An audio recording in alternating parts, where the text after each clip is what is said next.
তো আমরা দুজনে এখন রেডি হয়ে গেছি, যাবো কালী পুজো দেখতে, তাই তো? হ্যাঁ, কি পূজা দেখতে যাবো আমরা? কালী। আর কালী পুজোতে কি কি করি তোমরা সবাই দেখতে থাকো। এত ঠান্ডা পড়েছে কিছু আর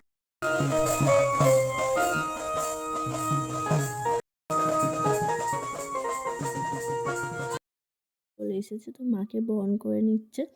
আর এবছরে আমার ভীষণভাবে ইচ্ছা ছিল মায়ের উপোসটা করা, কিন্তু হয়নি, কারণ আমাদের আগেই বলেছে আমাদের একটা ঠাম্মা শাশুড়ি মারা গেছে, ওই জন্য আমাদের উপোসটা হয়নি। আশা করছি পরের বছর অবশ্যই নিজের মনস্কামনাটা পূরণ করার জন্য যে মানতটা করেছিলাম, তো সেটা আমি পূরণ করতে পারবো মায়ের কাছে। তো তোমরাও সবাই মায়ের মুখটা দেখে নিয়েছো, খুব সুন্দর হয়েছে।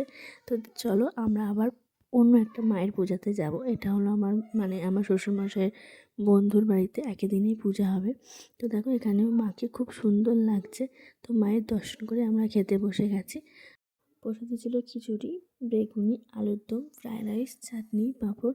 আর প্রসাদটা খেতেও খুব সুন্দর হয়েছিল। তো আজকের ভিডিওটা এই পর্যন্তই।